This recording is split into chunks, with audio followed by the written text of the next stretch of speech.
उधर मैंने जाके जो फर्स्ट सीन देखा, एक वाइट कलर की पुरानी सी कोई गाड़ी थी, उसके साथ एक डेड बॉडी पड़ी हुई थी। मैं जाके देखा तो वो किसी भी तौर पे वो बंदा सुल्तान रही नहीं लग रहा था।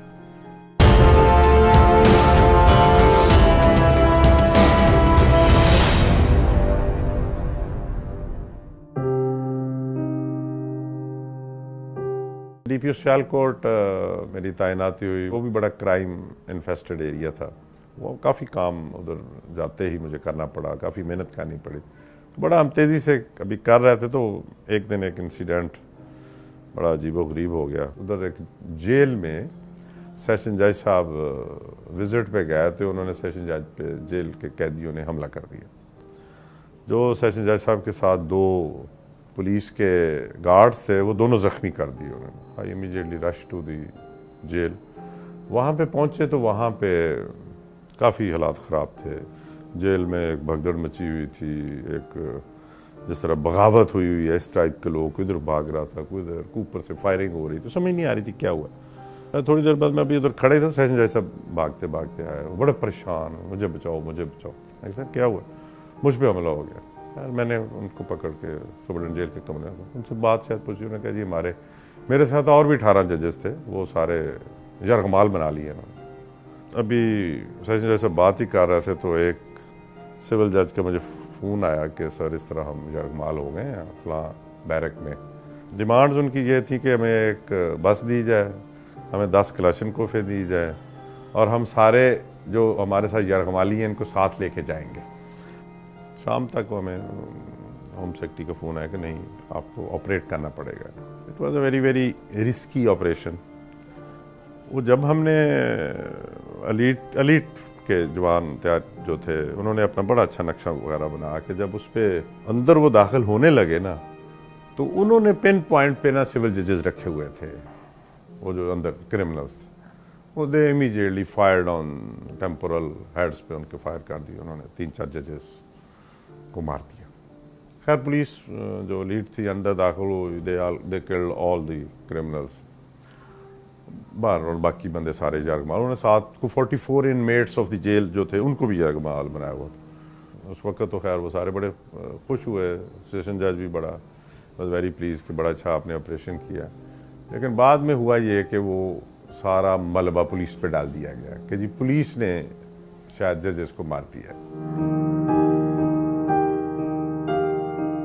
वो एक उधर बहुत ख़तरनाक मुजरम था, इश्तिहारी मुजरम, उसने भी इसी तरह बहुत लोग मारे हुए थे। त्रग एक जगह है मियाँ वाली में, उधर का था, कच्चे में रहता था ज़्यादा, फैज़ा उसका नाम था।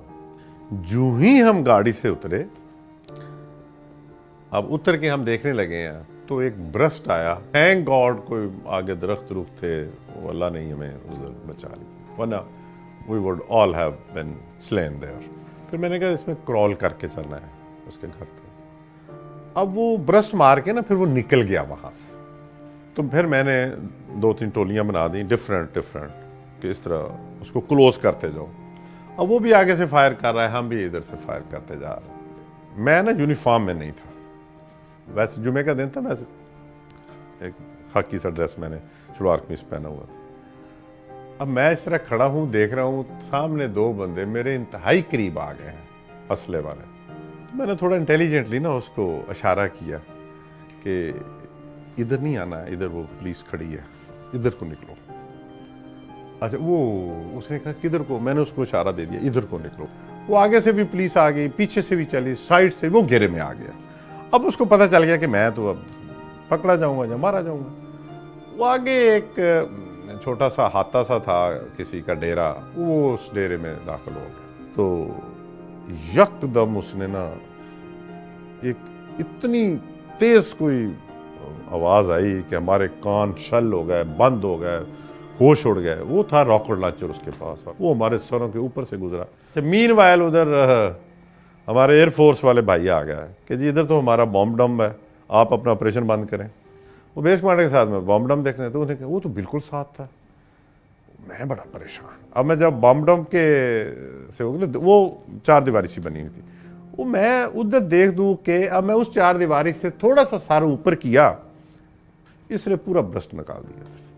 यू बिलीव मी कि वो पूरा ब्रस्ट मेरे ना इधर बालों से होकर, हेयर टचिंग था, मेरे बालों के अंदर से होकर गुजरा, खुदा ने कोई बचाया। उसने हम पे पूरे 5 वो जो चलाए रॉकेट लॉन्चर। तो फिर मैंने वहाँ पे सारे लोगों को लटा दिया। मैंने कहा आप लेट जाएं, ये तो हम टारगेट है इसके। हम सारे लेट गए वहाँ पे। फिर एक इंस्पेक्टर और 2 पुलिस वाले कांस्टेबल्स, उनको मैंने कहा आप रेंग के जाएं नीचे से। वो थोड़ा बाथरूम ऊपर था, हम काफ़ी नीचे थे। अब वो पुलिस वाला हेड कांस्टेबल था, वो गया यकदम, उसने यकदम ऊपर से देखा, तो फिर ऊपर से उसने ना उसके सर पे, वो अंदर लेट के फायर कर रहा था हम पे, उसने ऊपर से फायर किया। मैं उस दिन सीएम के साथ मियाँ वाली गया हुआ था। मियाँ वाली में 2-1 बजे दोपहर को 1-1:30-2 बजे मुझे एक मैसेज आया कि जी इस तरह टेररिस्ट कुछ जा रहे थे तो पुलिस का इनकाउंटर हुआ, तो उनको मतलब मार दिया गया है। ये जो रूटीन की एक वो मैंने पढ़ के आई टोल्ड दी सीएम के सर एक इस तरह इंसिडेंट हुआ है, 4 टेररिस्ट मारे गए। लेकिन जब मैंने उसका थोड़ा सा उधर से ही पूछा ना कि ये कैसे मारे गए, कितने टेररिस्ट थे, तो पता चला कि इसमें तो बच्चे भी 1-2 हैं। ये थोड़ी सी मैं इसकी बैकग्राउंड बता दूं कि इससे चंद दिन पहले हमने एक गैंग ट्रेस किया था। वो गैंग जो था बहुत ख़तरनाक था। वो दहशतगर्दी पंजाब में बहुत बड़े पैमाने पे करने के लिए आए थे। तो वो साहिवाल में से मतलब ना वो फैसलाबाद जा रहे थे। वो फैसलाबाद में उनके साथ इनकाउंटर हुआ तो वो मारे गए। जब वो मारे गए तो उनसे जो मटेरियल मिला उस वक्त अवेलेबल, उनके सेल फोन, उनकी जब फोरेंसिक करवाई तो पता चला कि जी ये बंदा जो इस इंसिडेंट में एक परहैप्स वो ड्राइवर के फ़राइज़ अंजाम दे रहा था, ये बंदा वो टेररिस्ट को उसने स्टे करवाया हुआ है।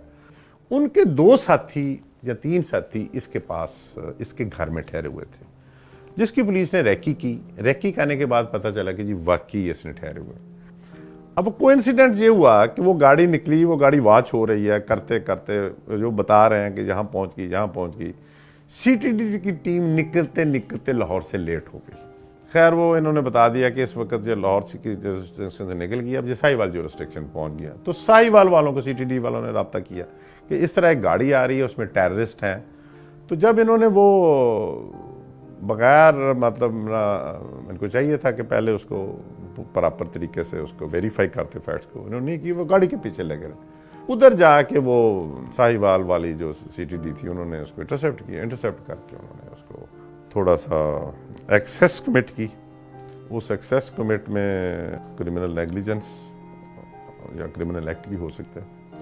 तो बहरहाल हमने उनको चालान किया जब हमें पता चला कि ये इंसिडेंट हुआ है। We treated them as a criminal. हमने उनको बिल्कुल कोई सेफ पैसेज नहीं दिया।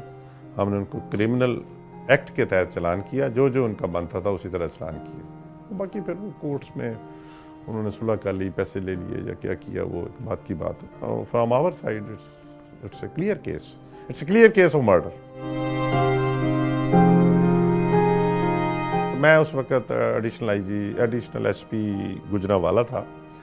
तो रात के 12-1 बजे मैं सोने लगा तो फ़ोन मैसेज आया कि जी एक रॉबरी हो गई है हाईवे पे, वो जो गुजरांवाले की जीटी रोड है, तो उस पर एक बंदा मारा गया है। I was the first respondent of from police side to reach the within इन 5-10 मिनट्स। वहाँ से मेरे घर से रास्ता था, साथ ही था, उधर पहुँच गया। उधर मैंने जाके जो फर्स्ट सीन देखा, एक वाइट कलर की पुरानी सी कोई गाड़ी थी, उसके साथ एक डेड बॉडी पड़ी हुई थी। मैं जाके देखा तो वो किसी भी तौर पे वो बंदा सुल्तान रई नहीं लग रहा था। क्लीन शेव्ड था, सफ़ेद शर्ट, सफ़ेद। तो उधर मीनवाइल ये खबर फैल गई पुलिस के कि जी वो सुल्तान रई है जो मर गया है। तो मैंने कहा ये तो सुल्तान रई नहीं लगता।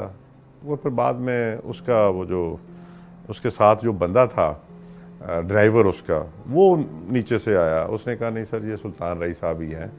तो मैंने कहा क्या हुआ है? उन्होंने कहा जी हम आ रहे थे कराची से, तो इधर जब पहुँचे हैं तो हमारी गाड़ी पंक्चर हो गई। मैं नीचे अपना उसके लेट के टायर खोल रहा था तो यकदम दो लड़के नीचे से, वो काफ़ी ऊंची सड़क थी, नीचे से ऊपर आए हैं।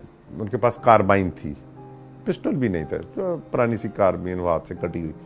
तो उन्होंने कार्बाइन ऐसे की तो फायर हो गया, फायर होकर सुल्तान रईस साहब के मुंह पे फायर लग गया। छोटी सी ये कोई रॉबरी थी, छोटी डकैती रॉबरी टाइप था, छोटा इंसिडेंट था। लेकिन वो चूँकि सुल्तान रईस तो बहुत बड़ा आदमी था, उस वक्त अदाकार था और बहुत बड़ा इंसिडेंट था उनकी फैमिली के लिए, तो बहुत ही बड़ा था। बेचारा उस वक्त पूरे प्राइम पे था, तो ये बड़ा अनफॉर्चुनेट इंसिडेंट हो गया। मेरी first posting as ASP Narowal हुई थी। उन दिनों नारोवाल डिस्ट्रिक्ट नहीं था, तो 3-4 माह ही मैं अभी उधर रहा, बड़े ज़ोर शोर से काम शुरू किया। तो इंस्पेक्टर जनरल जो थे उन दिनों चौधरी मंजूर साहब थे, तो he used to be calling me almost on every second day since he was from Shakargarh. तो उनको वो पता चलता रहता था कि ASP कैसा काम करता है, तो he used to call me a lot. तो 2-3 माह गुजरने के बाद सुबह सुबह मैं देखा तो अखबार में लिखा हुआ था कि कोई ASP का तबादला कर दिया गया। तो पहले तो मैं ऐसे ही देख के नीचे, मैंने दोबारा भी नहीं समझा कि ये किसका हुआ है। फिर मैंने दोबारा अखबार को स्क्रॉल करते हुए देखा तो उसमें मेरा लिखा हुआ था कि मैं ट्रांसफ़र हो। फिर मैं फ़ौरन गाड़ी पकड़ी और आई साहब के पास आया, पुलिस क्लब में बैठे हुए थे। खैर I entered into IG's room, तो आई साहब खैर उठ के, वो बड़े शफीक इंसान थे, ऊपर कुर्सी से उठ के आ गया सीधा, well done my son, I am very happy, I am sorry, I have to transfer you. मैंने कहा सर क्यों ट्रांसफ़र, मुझे तो समझ नहीं आई, मुझसे कोई गलती हो गई? नहीं, आपसे कोई गलती नहीं हुई। हुआ ये कि वहाँ पे कहते कोई इलेक्शन था और all politicians went to the CM कि अगर ये ASP रह गया तो इसने हमें इलेक्शन हरवा देना। हालांकि मेरा कोई काम नहीं था इलेक्शन के साथ।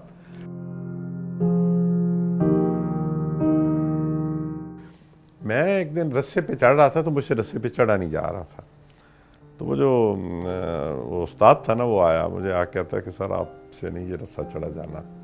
तो मैं कहता उस्ताद ये तो फिर मैं फेल हो जाऊंगा पेपर में। कहता सर नहीं, इसका तरीका ये है कि आप अपने पूरे वज़न में आए, आप अपना वज़न बताएं आपका कितना होना चाहिए। मैं कहा मेरा वज़न तो होना चाहिए 80 किलो या 78 किलो।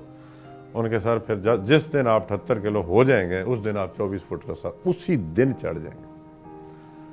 मैंने कहा उस्ताद ये तो फिर मेरा तो 20 किलो ज़्यादा है। उसने कहा 20 किलो कम करेंगे। मैं कहा वो कैसे? उसने कहा जी आपको एक तो डाइट कम करें, दूसरा एक्सरसाइज डबल कर दें।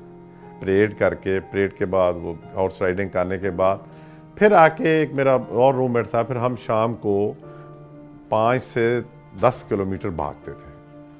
वो फिर उससे फिर वो मतलब 2-3 माह में ही हमने वो अपना टारगेट अचीव कर लिया। फिर हम चढ़ना शुरू हो गया था, फिटनेस वो ठीक हो गई।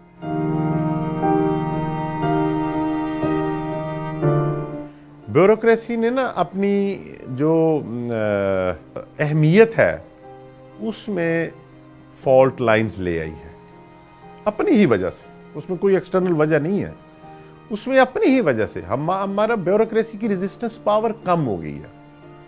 वो जो एक ब्यूरोक्रेटिक रेजिस्टेंस होती है ना, हमारा काम रेजिस्ट करना है, रेजिस्ट टू द प्रेशर।